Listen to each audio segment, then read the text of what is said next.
kamu sama dengan keledai. Suara itu padahal tidak disukai Allah gitu loh. Nah, kamu ingin disukai jangan seperti itu. Maksudnya gini loh bahasa. Allah menggunakan bahasa ungkapan harus kita pikirkan sendiri.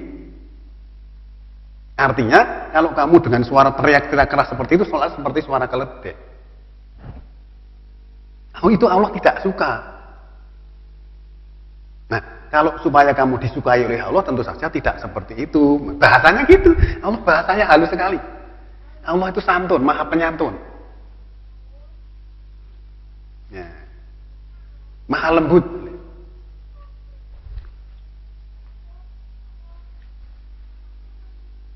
Nah, saudara sekalian, dari ayat-ayat ini tadi, perlu diketahui bahwa ini nasihat Luqman kepada anaknya. Perlu diketahui juga bahwa di dalam Al-Quran itu Luqman tidak pernah disebutkan sebagai nabi, juga tidak disebutkan sebagai rasul. Tetapi namanya diabadikan di dalam Al-Quran. Kenapa? Karena ternyata memberikan pelajaran kepada anaknya luar biasa. Dimulai dari ayat 13 itu, sana kan? 13 nanti sampai 19 ini. Ya bunaya, la tusrik billah, inasirka la dulmun adi, wahai anakku, wahai anak-anakku. Jangan kamu musyrik kepada Allah. Sebenarnya musyrik itu adalah kedzaliman yang besar. Nah, karena Luqman itu memberikan pelajaran kepada anak-anaknya seolah-olah seperti seorang nabi atau rasul yang memberikan pelajaran kepada kaumnya, maka namanya diabadikan dalam Al-Quran. Saudara sekalian, dari beberapa ayat ini tadi memang memberikan satu pelajaran yang sangat luar biasa bagi kita, manakala kita mau menjernihkan hati tadi. Nah, pada kebanyakan di antara kita itu hampir-hampir masih sedikit ya yang memahami tentang pengertian hati.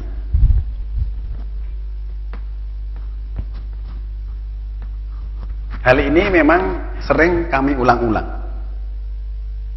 ya, bahwa antara pikiran dengan hati itu harus disinkronkan. Ya.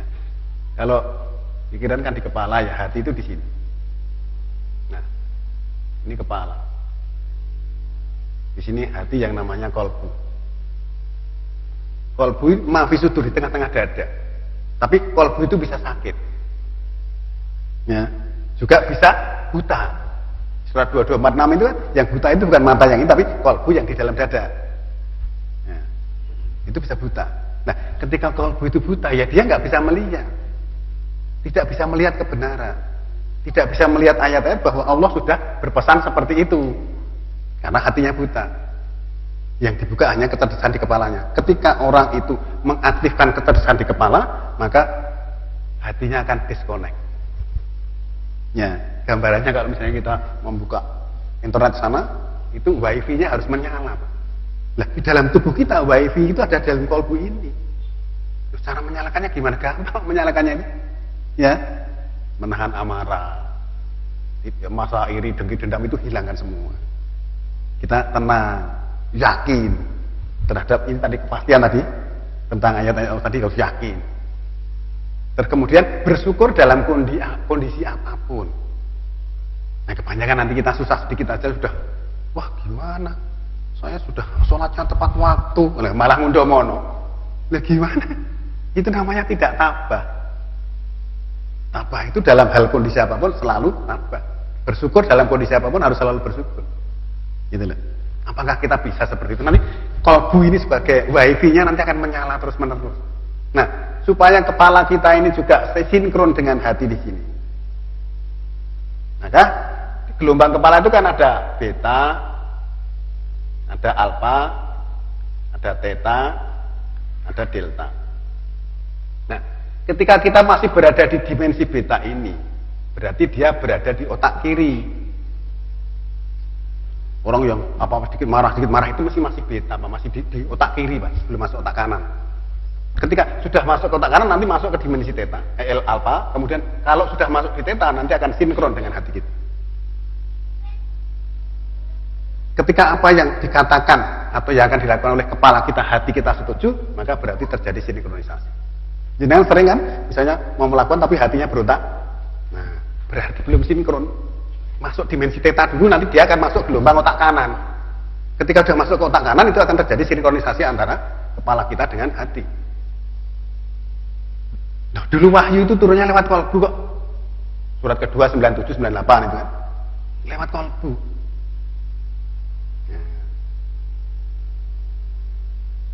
Kemudian surat nomor 26 ayat 193 dan 94 ya. Itu juga lewat kolbu. Lewat kolbunya Nabi waktu itu. Nah, orang-orang yang diberi ilmu di dalam dadanya sudah ada ilmunya, sudah ada ayatnya gitu. Ya, tetapi kalau menolak itu nanti termasuk dolim. 29 ayat 49. Nah, orang yang diberi ilmu di dalam dadanya sudah ada ayat-ayat. Sebab itulah 29 49. Ini sudah sering kami sampaikan. Supaya ingat lagi ya. Bal huwa ayatun bayinatun fi suduril ladina utul ilm wa ma yajhadu bi ayatina ila dzalimun. Bahkan dia, maksudnya Al-Qur'an itu adalah ayat-ayat yang menerangkan dalam dada orang-orang yang diberi ilmu. Tidaklah yang menyanggah, membantah, menentang ayat-ayat kami kecuali orang-orang zalim. Nah, berarti orang-orang yang diberi ilmu, kalau Nabi dulu diberi ilmu itu di dalam dadanya itu sudah ada ayat-ayat. Nah, Al-Quran yang asli itu ya di situ. Yang ditulis itu kan hanya mushaf saja, tuh Pak. Difotokopi nanti bunyinya juga sama kok. Nah, nanti kalau misalnya ada ayat Al-Quran di sini kemudian difotokopi, bunyinya sama. Yang asli yang mana? Nah, yang asli yang di dadanya Nabi. Ya. Sehingga dengan demikian kita ya harus paham itu. Wah, ini ada ayatnya kok disobek-sobek. Ini kan percetakan itu banyak yang disobek-sobek, Pak. Jadi karena pencetaknya keliru kan masih disobek-sobek, dibuang, bahkan dibakar. Kita harus sadar itu tulisan. Ayatnya aslinya itu bukan itu. Nah, jadi pernah ada yang dia dibungkus tempe itu ternyata ada ayat-ayatnya. Apa kita mau protes yang bakul tempe? Loh, saya beli ini dari percetakan. Kita itu harus mengerti, hakikat itu harus paham. Nah, di sini tadi hakikat kesadaran kita itu ada di dalam kolbu, bukan ada di kepala kita. Berapa banyaknya orang-orang yang cerdas tapi hatinya tertutup. Kenapa? Kecerdasan mereka dipakai untuk korupsi, untuk menipu orang. Ketika hatinya itu cerdas, sadar, tidak mungkin akan korupsi. Contoh konkretnya seperti itu. Ini memang rumit ya, tidak mudah untuk menjadikan hati kita jernih, juga tidak mudah. Kita lanjutkan, kita lihat surat nomor 20 surat Toha ayat 130. Ini sudah sering kita baca ya. 20 ayat 130.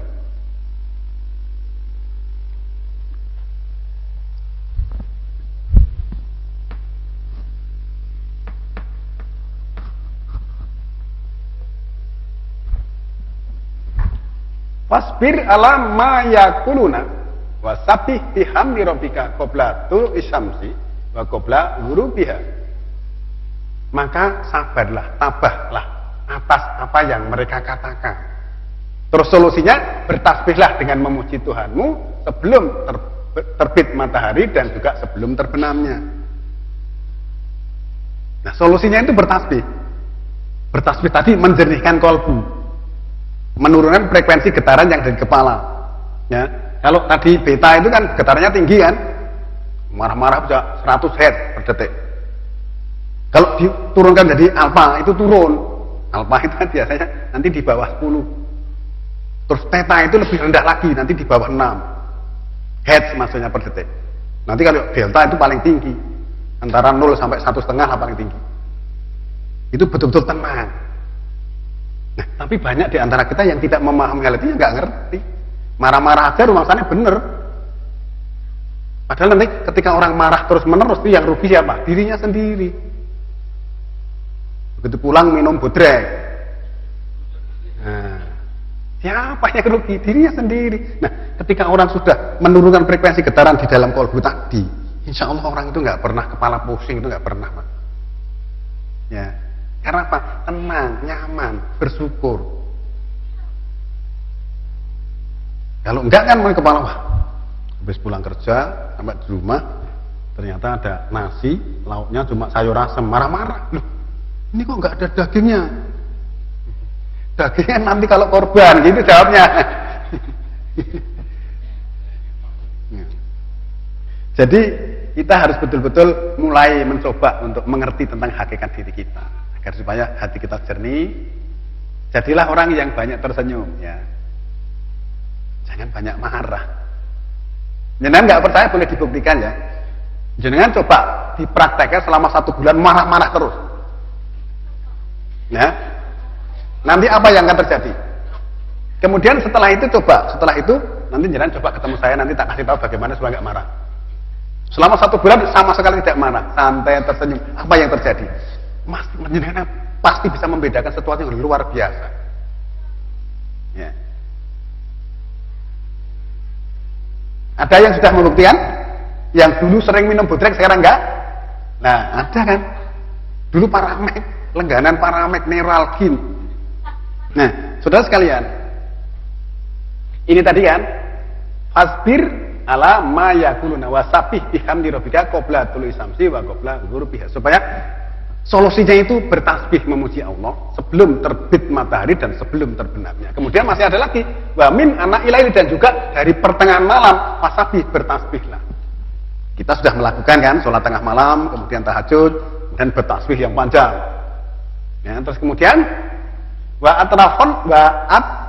atrofan nahari la kata, dan juga pada 2 ujung siang. Ujung siang pertama itu waktu matahari terbit, di situ ada sholat duha orang bilang. Dan juga sebelum terbenam itu berarti sholat asar. Juga supaya bertasbih tadi. La'alaka tardo, semoga kamu meridhoi. Nah, kalau tadinya jenengan marah-marah sekali, marah itu di kepala tadi saya katakan, kemudian bertasbih pada waktu-waktu yang ditentukan ini tadi, sebelum terbit matahari berarti bar sholat fajar ya, sebelum terbenamnya berarti waktu sholat asar, terus kemudian pada pertengahan malam juga bertasbih, kemudian pada ujung-ujung siang tadi juga bertasbih, pasti panjenengan akan ridho, Pak. Lah ngapain ya saya marah-marah sama dia, yang rugi saya sendiri, kepala saya malah muter-muter gitu. Malah bilang begitu. Ya muter-muter kan bagus itu. Kayak gansingan. Gansing itu kan muter gitu. Jenengan tahu nggak kenapa gansing itu kalau muter kok bisa kenceng sekali? Yang orang Jawa bilang nyoko itu. Kenapa? Jenengan tahu nggak? Bukan seimbang, dia anti gravitasi. Karena berputarnya ke sana, maka pesawat ruang angkasa itu harus yang anti gravitasi. Harusnya tengahnya berputar ke sana, yang bawahnya berputar berlawanan, tengahnya netral. Nanti itu bisa naik, bisa turun, bisa berhenti di angkasa, bisa masuk dalam air. Nah, itu simbolnya gangsing itu. Gangsing itu anti gravitasi, berputarnya gini. Kenapa? Bumi kita berputar ke arah timur, maka gangsing berputar begini, anti gravitasi dia. Nah, pesawat yang ruang angkasa harusnya juga seperti itu. Wah, sama nih koyo astronot wae. Nah, jadi di sini cukup jelas bahwa ketika ada masalah apapun yang dikatakan apa saja, perkataan yang disampaikan ini kita supaya tabah, sabar. Kemudian kuncinya adalah bertasbih, memuji Allah. Maksud nek nyeneng bertasbih apa kira-kira marah ya? Ada, nanti saya kasih ayat, nanti ada ayat bertasbih itu sambil marah. Allah tahu. Allah tahu. Ya, nanti. Ya menahan.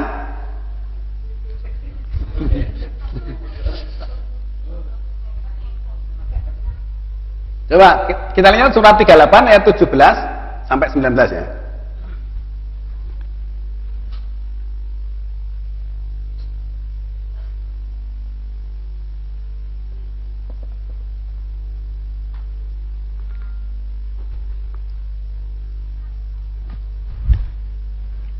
Isbir ala ma yakuluna watur abdana Dawuda dal aidi inahu awam.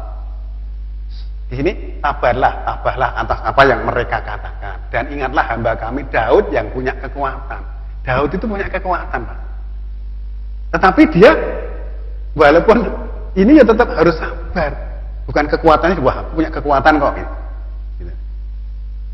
Jangan tahu nggak pada waktu Nabi Sulaiman kirim surat kepada Ratu Saba itu kan oleh burung hudhud kan, Ratu Saba kan terus kemudian musyawarah dengan para pejabat-pejabat kerajaan. Wah, kita punya kekuatan, serang saja Sulaiman ini, mengandalkan kekuatan.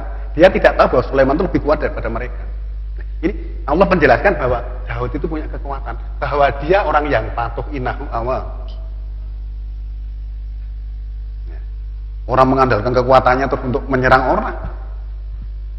Terus kemudian innal saharnal jibala ma'ahu yusabbihna bil asi wal isroq. Sesungguhnya kami edarkan gunung-gunung tasbih bersamanya, bersama Daud malam dan pagi. Gunung-gunung bisa bertasbih seperti apa ya? Ini artinya bahwa mestinya Daud ini setiap saat berada di gunung. Tasbih, gunung-gunung mengikuti bertasbih. Kemudian ayat berikutnya wa tayra mahsuratan kulullahu awab, dan burung-burung yang terkumpul setiapnya patuh untuknya. Burung-burungnya juga patuh. Jenengan coba lihat burung lari Pak, soalnya nanti dijual. Dia dijual, dia takut. Nah, saudara sekalian, ayat ini kan cukup memberikan satu pengertian. Coba kita lihat dulu ya.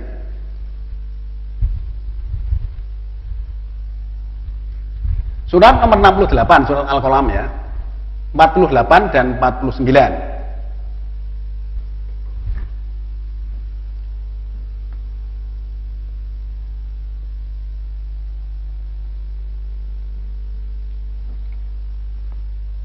Fasbir li hukmi rabbika wala takun kasaibil huti itnada ya wa huwa makdum. Maka sabarlah, tabahlah untuk hukum Tuhanmu dan jangan seperti temannya ikan. Temannya ikan siapa? Yunus. Yunus itu kan di perut ikan lama kan?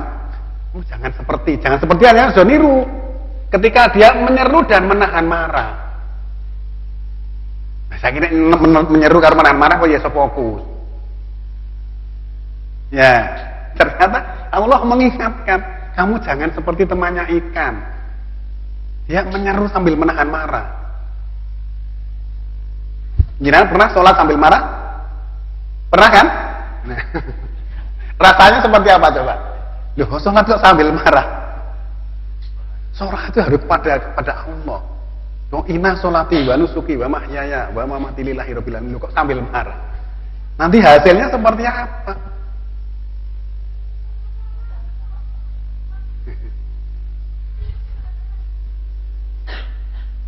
Jenengan sholat sambil marah tanpa disengaja, adalah anaknya datang karo geret kakinya. Pak, belikan es keliling ada malah. Sholatnya malah kacau balik. Tapi kalau nggak sambil marah, anaknya nggak ganggu.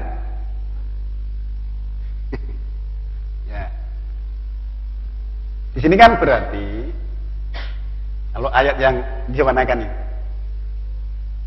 jadi kan laula an tadarakahu nikmatum mir rabbih lanu bida bil arra'i bahwa madmum. Kalau tidaklah nikmat dari Tuhanmu mencapainya, tentulah dia maksudnya Yunus tadi akan dilemparkan di pantai dan dia itu tercela. Ini karena dia sudah dipilih oleh Allah, diberikan nikmat tadi. Di sini kan ayat berikutnya kan di sini, maka Tuhanmu memilihnya, sudah dipilih. Nah itu Yunus walaupun begitu sudah dipilih oleh Allah. Nah, kalau kita kan nggak dipilih, ini gimana? Tapi kita dipilih sebagai orang-orang yang mukmin gitu loh. Kita harus bersyukur. Dipilih menjadi orang mukmin berarti kita juga harus mengikuti apa-apa yang ditegaskan oleh Allah tadi. Dan sekalian sampai sini mungkin ada yang ingin bertanya. Terima kasih. Berdasarkan surat 551 Jungto 92324 bahwa telah jelas orang mukmin dilarang memilih Yahudi dan Nasoro sebagai pemimpin, Pak Guru. Nah, untung kita bukan warga DKI. Mohon dijelaskan, Pak Guru. Terima kasih. Ya, kan begini. Sebenarnya kalau nanti saya komentari juga khawatir dianggap keliru. Tetapi ayatnya sudah cukup jelas seperti itu. Hanya permasalahannya dari para tokoh-tokoh kita, para ulama kita itu juga pemahamannya berbeda-beda. Berbedanya gini, ada yang mengatakan bahwa ini aulia itu artinya bukan pemimpin, tapi pertemanan. Tidak gara-gara enggak. Itu nanti kan beda mesti pemahamannya. Terus Sebenarnya bukan begitu ya. Surat 4 ayat 59 itu jelas ya. 4 ayat 59. Coba kita lihat dulu.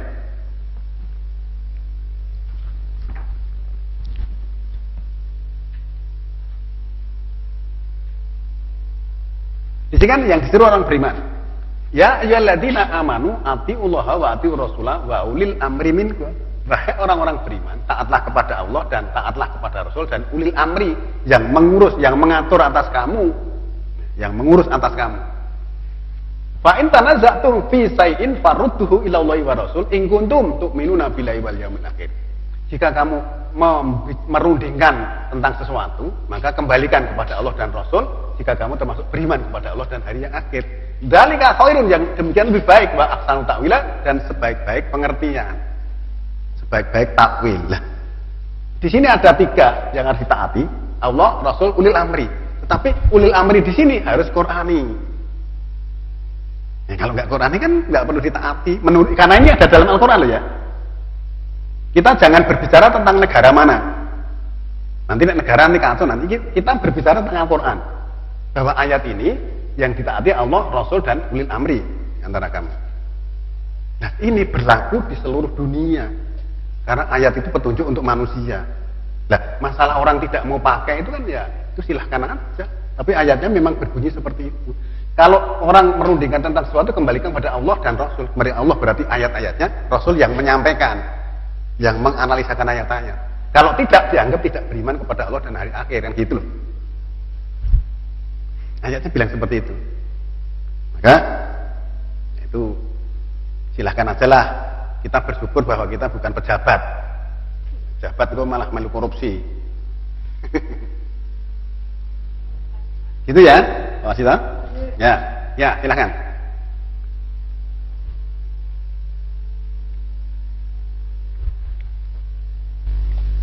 Ini Pak, ini dari Kementerian Waspada Demo ya. Saya lihat di TV itu, saya cuma menanggapi pikiran saya begini, benar atau salah? Ya, itu Indonesia itu kan 90, umat Islam 90%, ya Pak ya, kurang lebih kan gitu. Terus kenapa kalau orang Islam